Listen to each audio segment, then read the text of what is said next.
Ladies and gentlemen, welcome back to the other side of the coin and welcome back to your match review. Chelsea nil, Manchester City 2.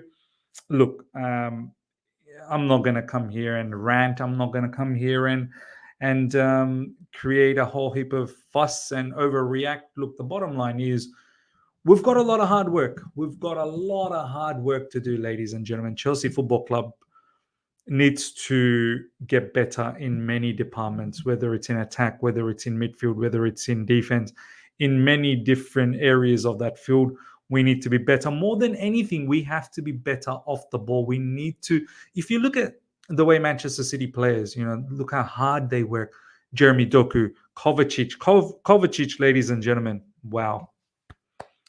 Kudos to Kovacic, an absolute masterclass from Kovacic today.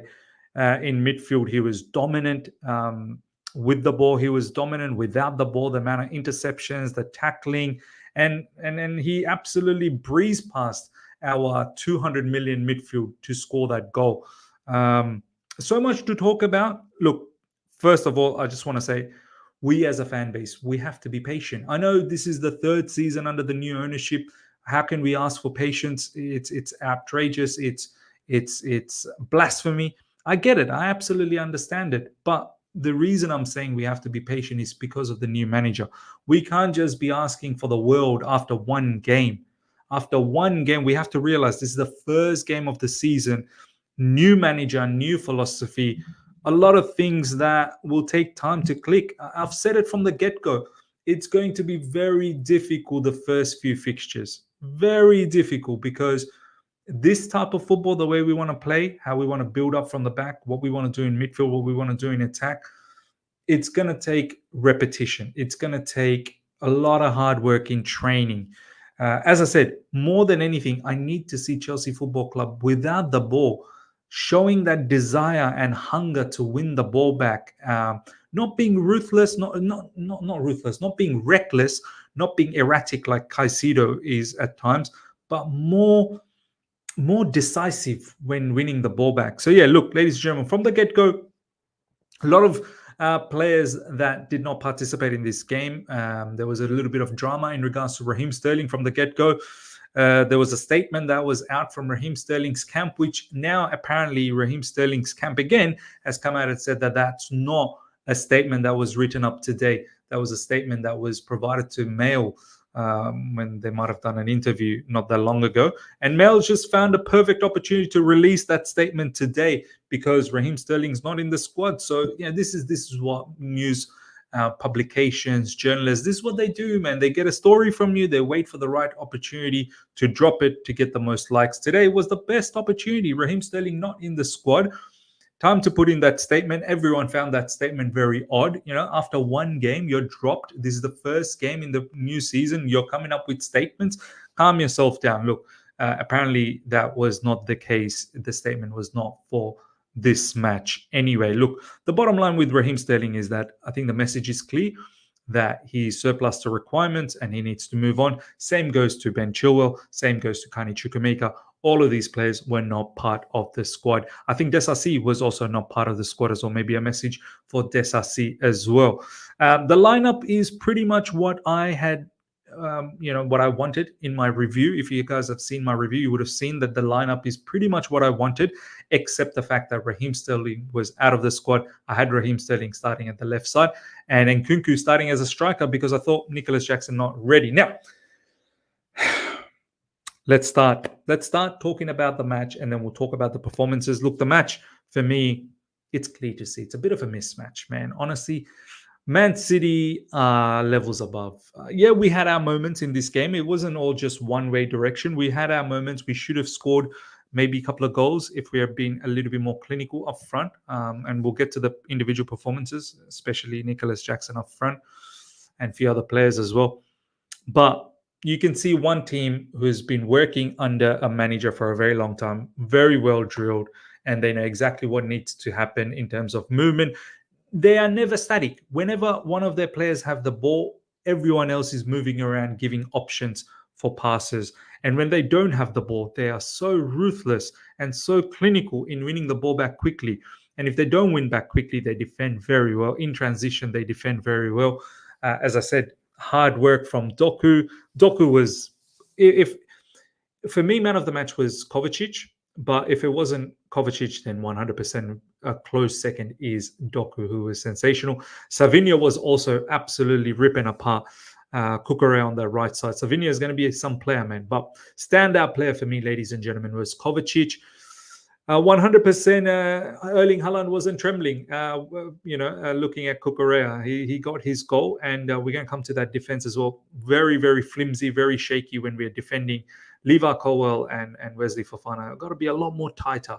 You got to command that box. You got to dominate that striker, man. And if you're unable to dominate, and then strikers like Erling Haaland, who are so supreme, they'll find a way. They'll find a way, and they surely did find a way to get that goal. Lovely pass from Doku, and Erling Haaland was in between both the defenders and scoring that goal.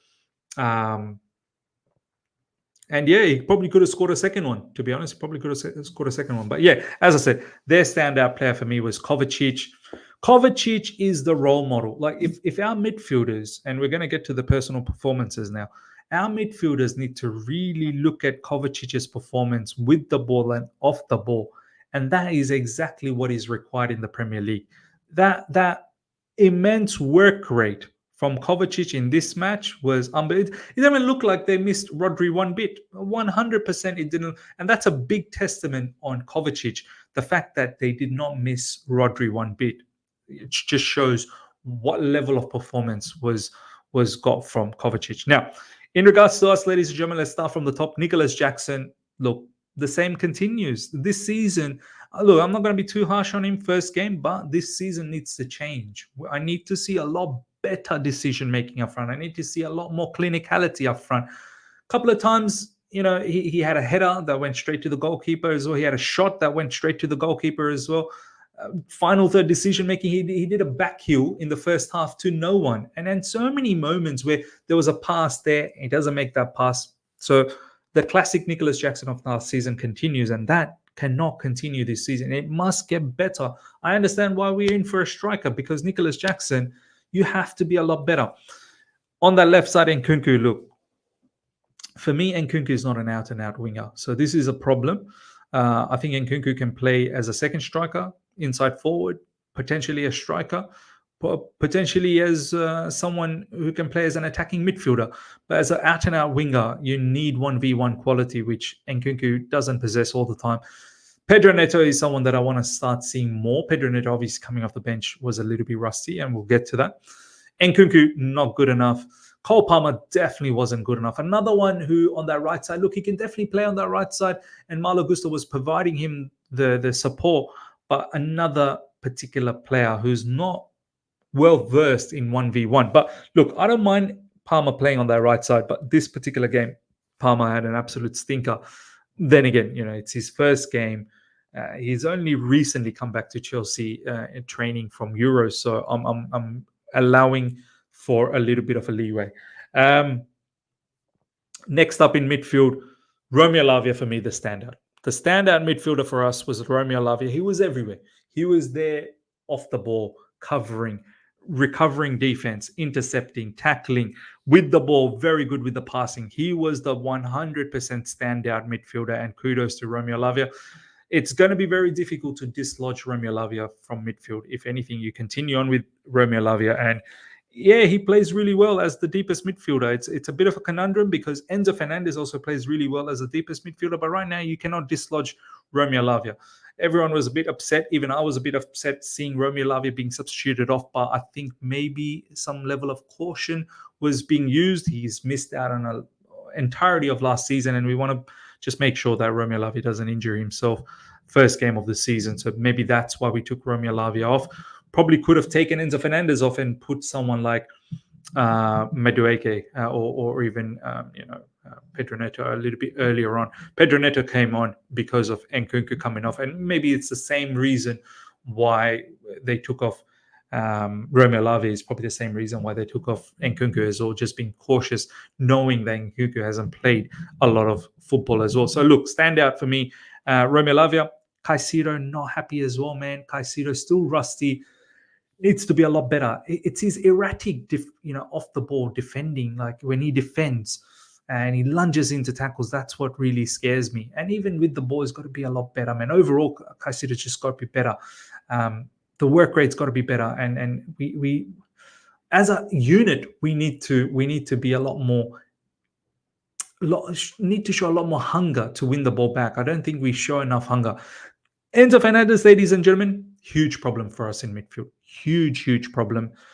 Enzo Fernandez, yes, he played on the left side. Caicedo a little bit closer to Romeo Lavia. Enzo Fernandez a little bit more advanced, not fully advanced. He's fully advanced when it comes to off the ball. When we don't have the ball, he presses. He's one of the players higher pressing. But with the ball, he does drop in and find those passes. But passes itself ain't going to be good enough. Enzo Fernandez, your work rate has to be there. When we don't have the ball and Man City is attacking us, you've got to be able to hold your ground. You've got to be able to win duels. You've got to be able to, show that physicality. Like, it's not good enough just with the ball, because you look at Manchester City.